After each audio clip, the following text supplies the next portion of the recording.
Hello, welcome to the Manic Pixie Dream Vlog. I'm your host, Caroline Georges, and welcome. So today I wanted to talk about personal responsibility. So the last vlog I did, I spoke about sexual battery and how this guy came inside a woman without her consent and how that's sexual battery. And so some people left a comment about what a woman's responsibility is to herself to prevent these kind of things of happening. Because if this woman had just made the guy wear a condom, this wouldn't be an issue and he wouldn't have committed sexual battery. There's it's just, the frustrating thing is when a woman walks down a dark alleyway at night in a bad neighborhood wearing a mini skirt, it seems like everyone's reaction to it is like, God damn it, why the fuck did you walk down a dark alleyway at night in a bad neighborhood wearing a mini skirt? Why the fuck did you do that? And it's just like, nobody wants to deal with rape, Nobody wants to be inconvenienced by rape. Nobody wants that around them. It's,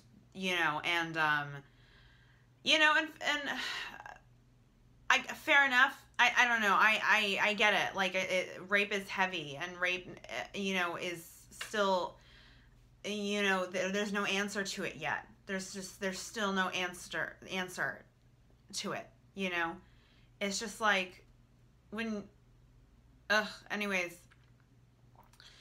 But it's just, the fact is, it should always come down to the fact that she was raped, Isn't that just like isn't that the end all be all of the situation, that she was fucking raped? And yeah, it was really fucking dumb of her to walk down a dark alleyway at night wearing a mini skirt in a bad neighborhood, and she shouldn't have done that. But at the same time, so I made mistakes the night I was raped. I made mistakes the day I was sexually assaulted. I made mistakes. There were things I could have done differently that would have prevented things from happening to me that I regret happening to me dearly. I regret my choices those days dearly. Every time I've experienced abuse, I've regretted my choices leading up to the abuse very, very dearly. I've regretted them. So it's like, it's that attitude towards a woman, why the fuck were you walking down a dark alleyway at night in a bad neighborhood wearing a mini skirt? She's saying the same thing to herself. Why the fuck was I walking down a bad neighborhood at night and wearing a mini skirt in a dark alleyway? And it's just, okay, so the night I was raped, this is what my rapist did, something really shady before that happened. That was a really big red flag. And when I was there for a party, and I was getting undressed in someone's bedroom, and he came in, and he came in and just without even knocking, and put his hands around my waist and felt my stomach. And I told him to leave me alone. I told him I was changing and to get out of the room. And I could have left that party right then. I could have told the person who invited me to the party what happened, and that it upset me, and that I was leaving. If I could rewrite my life, that's what I would have done. But I didn't, and I got fucking raped. So I just, I guess in a way I appreciate that people value women's bodies so much that we view rape as such a horrifying, horrific crime.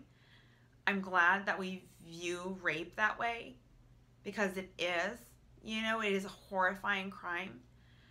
So when somebody's friend or family member does something fucked up to a woman, people don't want to have to process that.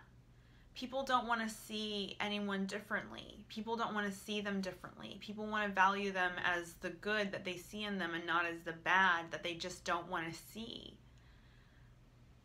But where is the empathy in that? Where is the empathy for the woman who had to go through something really fucked up and may never recover from it fully? Where is the empathy for her? When you can show empathy by standing up for her and telling that person that what they did was wrong, and if what they did was illegal, then report it.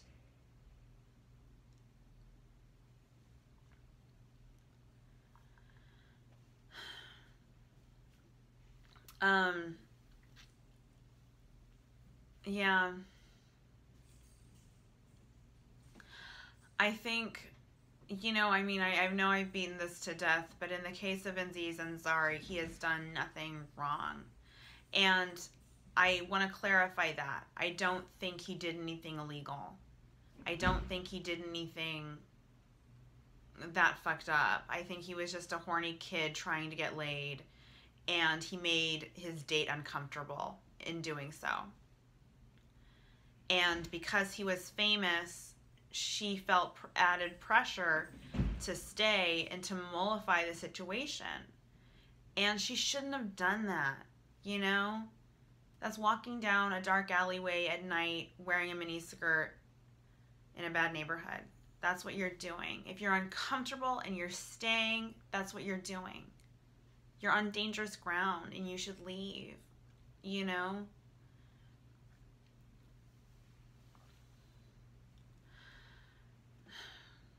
Because even those minor circumstances, those minor situations, once this happened and this really affected me and this really hurt me. But I went out with a guy a couple of times, and then I went home with him one night, and it was fine. Not, we didn't sleep together or anything like that, but in the morning, he just shook me awake and he just said, "Hey, your Uber's here. Like, get out, go home." And that really affected me. You know what I mean? And that wasn't assault. He didn't do anything wrong. Not by the legal sense. He was being an asshole for sure. But nobody goes to jail for being an asshole, And it's like with false rape claims and stuff, like, I think that there are some women that have been wounded and have been abused enough that, like, or I don't know, maybe they are just downright sociopaths and you can't, threaten a sociopath's, pride. That's very dangerous ground as well. But, with like false rape claims and stuff, I feel like in those situations, I feel like whoever has been falsely accused of rape, I think they might have been an asshole. You know what I mean? I think they might have been acting like kind of an asshole. And I don't want to discount what they go through. I think accusing somebody of rape is like premeditated murder. I compare it to that. You're ruining someone's life on purpose. You're premeditatedly destroying someone's life and the people around him for your vindication. That's fucking murder. I take that very seriously. These are very complicated things. And I want to take women who have claimed abuse and have claimed to be victims, I want to take those women very, very, very seriously. But at the same time, the idea of a man going to prison for a crime he didn't commit for 3 to 5 years is horrifying to me.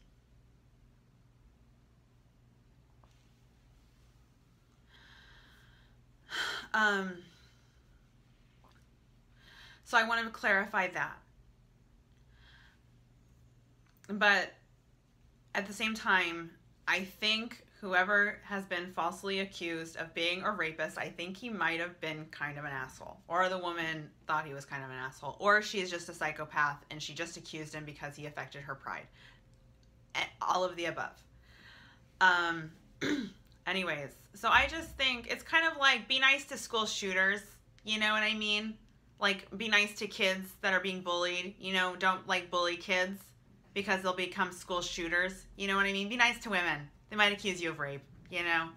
Like, just be nice to us because we might accuse you of rape. You know what I mean? Just be nice to the weird kid in high school, you know, because he might shoot up the school. You know, you never know. It happens. And it can happen again, you know? So, yeah, I think that is a powerful lesson, to be a gentleman always.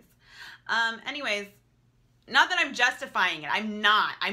But I'm just saying, like, don't walk down a dark alleyway at night when you piss off a woman and she's crazy and mentally ill and has nothing to lose and really has it out for you. I mean, she might accuse you of rape. It happens. It totally does. But, that's not a threat, by the way. I would never do that. But I'm just saying women have, and I think it's because the guy was probably being an asshole. Yeah,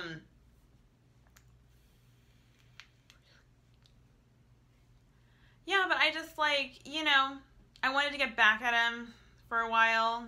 You know, I kind of, like, it made me want attention from him more, you know. I didn't want him to reject me. It really, like, I couldn't let him reject me, you know. Just all these feelings came up from just him doing that, you know. And, yeah, I don't know. It made me feel really bad about myself, and it really hurt my feelings, and I was depressed for a while after that. Just don't be an asshole. Just spare somebody's feelings, you know. It's worth it. I promise you, it's totally worth it. But women, you know, I went out on New Year's, and I didn't know my friend that, I didn't know the girl. I just went out with a girl from work. She didn't have plans. I didn't have plans, so we just planned to go out together. We went out for New Year's. You know, she went home. I stayed, and I was dancing with this guy, and I was so drunk, and I had no one there with me. You know, and this guy ended up taking me home with him. I was so drunk that he said he wanted to take me home. I thought he was going to take me to my home. He piled me into an Uber, and he took me back to his apartment. Anything could have happened to me with him. Anything. He could have raped me. He could have done anything. He could have done anything. I'm so lucky he didn't. I'm so fucking lucky he didn't. And, you know, he ended up being a nice guy. He just, you know, I don't know. We spent the day together. We went to go see Molly's game or something, and, you know, it was nice, but, I wanted him to take me home, you know, and he took me back to his apartment. That's weird. Why would you do that? But, yeah. Anyways, but I just think I could have avoided, I mean, I was so lucky just the universe decided not to let another horrible thing happen to me again, you know, that night. But at the same time, something could have, and I need to take those situations very seriously. And I've been through a lot because of sexual assault, and that probably is in part because I'm a reckless person. And I have to acknowledge that. It's probably a lot of it is brought on because I'm a reckless person. And I'm a risky person, and I've seen the red flags. That's the fact of it. I saw the red flags. I always fucking saw them. Sometimes in hindsight, I was like, I knew that was a red flag. And, you know, somebody said that if something bad happens to you, it's your fault. And I kind of agree with that.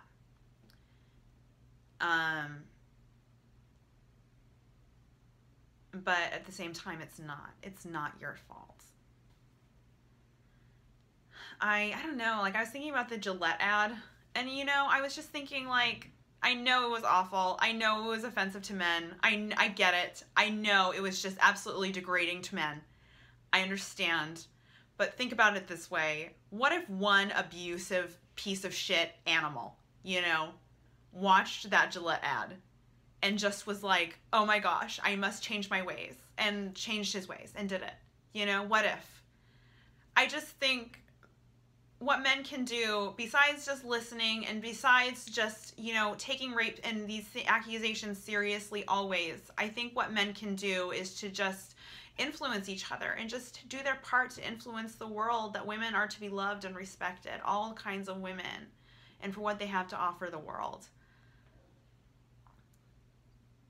You know, they don't deserve to be raped. They don't deserve to be disrespected. They don't deserve to be treated like shit. You know, they deserve kindness. We all do.